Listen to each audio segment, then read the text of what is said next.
안녕하십니까. 공간정보의 이해를 맡고 있는 성신여자대학교 정재준입니다. 이번 시간에는 강의의 마지막 시간으로서 공간 데이터 모델 및 그 처리 방법에 대해서 살펴보도록 하겠습니다. 공간 데이터 모델이라고 하면 앞에서 살펴봤던 많은 공간 정보를 실제로 컴퓨터상에 구현할 수 있는 것을 말하는 것이고, 크게 벡터, 레스터, 그리고 수치 표고 모델 등으로 나눌 수 있습니다. 그리고 공간 데이터 처리라는 것은 이러한 데이터들을 어떻게 처리하는 것인지, 즉 공간 측정이라든지 분석, 시각화 등에 대해서 말씀드리도록 하겠습니다. 그래서 이번 강의는 첫 번째 공간 데이터 모델, 그리고 두 번째 공간 데이터 처리로 나누어서 말씀을 드리도록 하겠습니다. 먼저 공간 데이터 모델입니다. 공간 데이터 모델 개념에 대해서 살펴보겠는데요. 슬라이드에 보시면 GIS 데이터는 크게 공간 데이터와 속성 데이터로 나눌 수 있는 것이고, 이 공간 데이터는 벡터 데이터 또는 레스터 데이터로 나눌 수 있습니다. 그리고 속성 데이터는 데이터베이스 형태, 즉 데이터베이스 매니지먼트 시스템을 통해서 관리가 되는 것입니다. 그래서 이번 강의에서는 이 공간 데이터에 대한, 즉 벡터 데이터하고 레스터 데이터에 대한 설명을 중점으로 해서 공간 데이터 모델의 개념을 설명드리도록 하겠습니다. 벡터 데이터 모델은 실세계에 있는 대상물을 점이나 선이나 면의 형태로 구현하는 것을 벡터 데이터 모델이라고 합니다. 그래서 슬라이드에 왼쪽에 실제 이런 공간이 있을 때 이것들을 오른쪽처럼, 그래서 하천 같은 경우는 선과 또 호수는 면으로, 그리고 숲은 면으로, 도시는 점으로, 뭐 이런 식으로 바로 이 점선면이 1대1로 정확하게 매치되는 건 아닙니다만, 즉 도시 같은 경우 아주 소축초에서는 점일 거지만 실제 대축초이 되면 면이 될 것입니다. 하지만 이런 벡터 데이터 자체가, 즉 어떤 공간 정보를 점이나 선이나 면의 형태로 구성된다는 것을 보여드리는 것이고, 사실 컴퓨터에 저장되는 물리적인 형태로는 그 ESRI사의 대표적인 포맷인 쉐입 파일이나 또는 아크 커버리지의 형태 등으로 이런 벡터 데이터들이 저장되고 있습니다. 그래서 실제 벡터 데이터 모델에서 위치 정보하고 속성 정보가 저장되는 것들을 보시면 오른쪽에 조그만 그림이 있고, 여기에는 A34번지와 35번지 두 개의 면이 있고, 그 다음에 로마자로 1, 2, 3, 4 하는 선, 그 다음 아라비아 숫자로 1, 2, 3, 4 하는 점이 있습니다.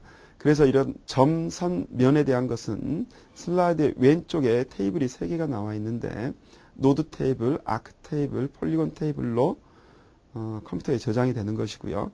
그래서 이런 노드 테이블, 아크 테이블, 폴리곤 테이블이 실제로는 컴퓨터에 저장이 되고, 이것들이 위치 정보를 나타내게 됩니다.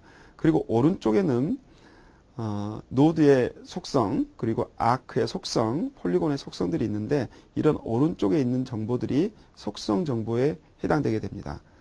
그래서 실제 위치 정보라고 하는 것이 컴퓨터 화면상에는 오른쪽 상단의 그림처럼 보여지지만, 컴퓨터에는 물리적으로 왼쪽의 표 3개, 노드 테이블, 아크 테이블, 폴리곤 테이블처럼 저장이 되는 것이고, 이에 대한 속성 정보가 오른쪽 테이블 3개처럼 저장이 되는 것입니다. 그래서 벡터 데이터는 사실은 공간상에서의 지르, 즉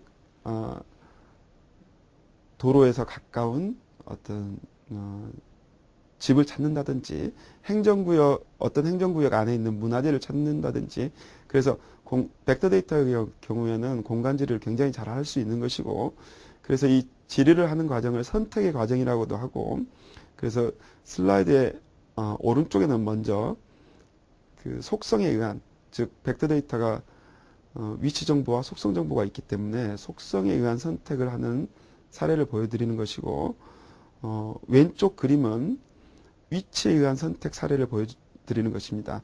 즉 오른쪽 그림은 속성 데이터 중에 예를 들면 인구 밀도가 몇 명 이상인 시군을 선택해라 라는 그런 경우에 해당할 것이고요. 왼쪽 그림은 예를 들면 무슨 동 안에 있는 건물을 모두 선택해라 라는 경우가 해당될 것입니다. 그래서 이런 벡터 데이터의 장점은 첫 번째, 위상 구조가 설정되어 있어서 두 개의 폴리곤이 인접해 있다든지 폴리곤 내에 다른 포인트가 들어있다든지 이런 계산을 굉장히 잘 할 수 있고요. 또는 두 번째로는 속성 정보 또는 기타 정보 시스템과 연계를 해서 굉장히 많은 속성 정보를 데이터베이스 매니지 시스템의 형태로 관리할 수 있는 거고, 세 번째로는 대상물을 그리고자 하는 모양에 따라서 정확히 그리기 때문에 기하학적 정확도를 유지할 수 있는 것이 있겠고, 네 번째로는 공간 데이터의 특성에 맞게 점선면 형태로 데이터를 저장할 수 있습니다. 즉 도로의 경우에는 선이 되는 게 그러니까 선 형태의 데이터가 되어야 될 것이고, 호수와 같은 경우에는 면 형태의 데이터가 되어야 될 것입니다. 그래서 저장하고자 하는 데이터의 특성에 적합한 점, 선, 면 중에 형태를 고를 수 있는 그런 장점이 있습니다. 두 번째로는 레스터 데이터 모델에 대해서 말씀드리겠습니다. 레스터 데이터는 밑에 그림에 보시면 아까 벡터 데이터하고 똑같은 형태인데요. 이런 대상지에 대해서 레스터 데이터를 구축을 하게 되면 오른쪽과 같이 됩니다. 그래서 각각의 그 레스터 셀에는 1, 2, 3, 4, 5라는 숫자 값이 들어가 있는데, 그래서 이런 레스터 데이터는 위성 영상이나 항공 사진 등이 적합하고, 물리적 형태를 보시면 우리가 상용적으로 사용하는 JPEG 파일이라든지 또는 지오티프, 아크 그리드 등 이제 GIS 분야에서 사용하는 그런 물리적인 형태가 있겠습니다. 그래서 레스터 데이터 같은 경우는 입력 방식이 항공사진이나 위성 영상 등의 원 영상도 레스터 데이터이고요. 또한 종이 지도를 스캐닝했을 경우도 이제 이 레스터 데이터에 해당하게 됩니다. 레스터 데이터를 성질에 따라서 구분하면 명목 척도, 서열 척도, 간격 척도, 비율 척도로 나눌 수 있고요. 그래서 명목 척도는 어떤 이름을 갖는 것이겠죠. 반면에 서열 척도는 상중하의 개념처럼 순위를 나타내는 것이고, 간격 척도나 비율 척도는 어떤 숫자 값으로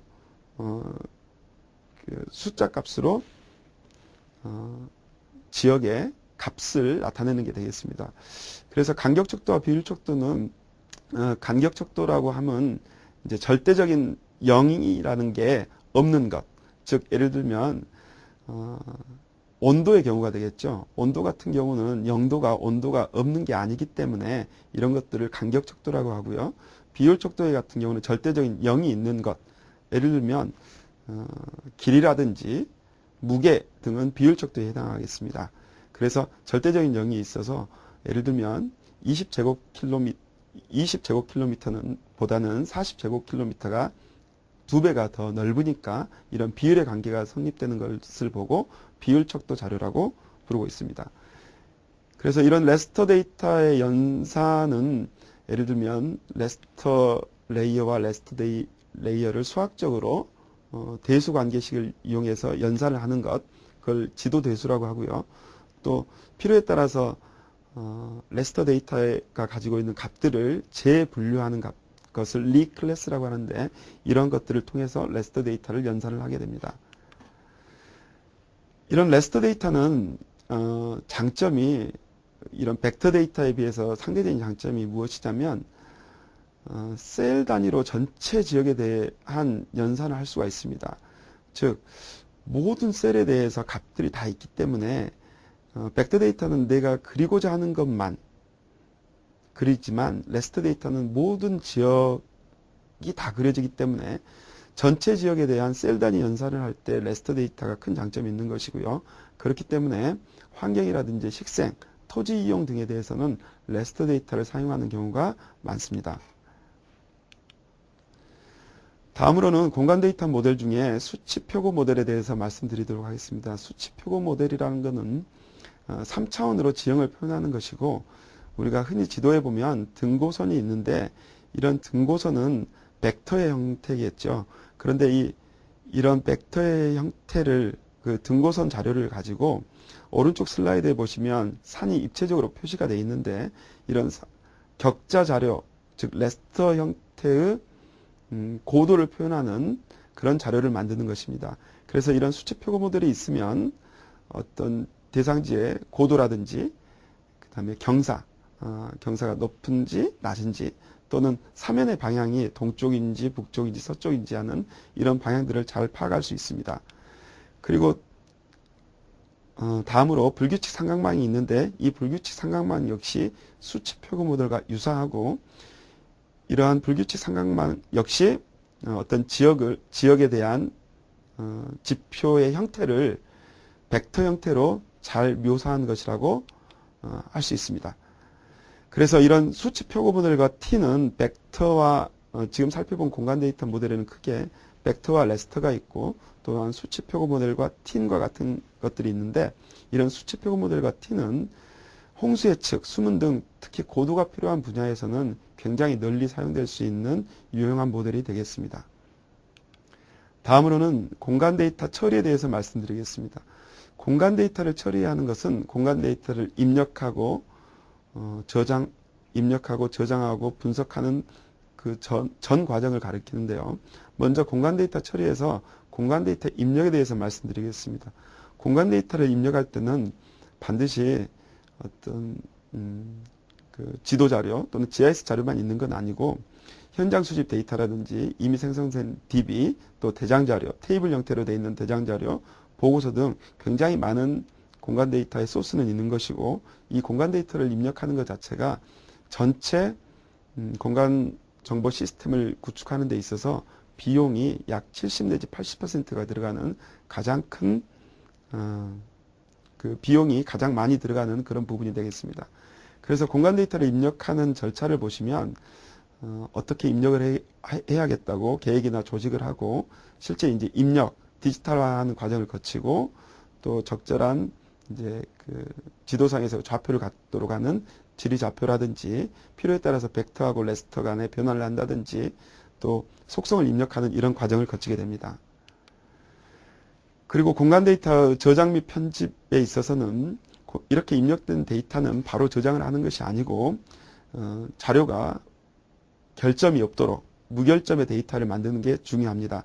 그래서 슬라이드의 오른쪽 그림에 보시면 선이 폴리곤에서 밖으로 나온 이런 오버슈트라든지 미처 점에 도달하지 못하는 언더슈트, 또는 유사한 그 좁은 지역에 대해서 폴리곤이 형성되는 슬리버 등 여러 가지 문제들이 있습니다만, 이렇게 그 문제가 있는 데이터를 저장하면 안 되기 때문에 편집 과정을 거쳐서, 또 그리고 정확한 그 지상에서 좌표를 갖도록 하는 지리 참조의 지오 레퍼런싱이라고 하는 지리 참조의 과정을 거쳐서 공간 데이터를 저장하게 됩니다.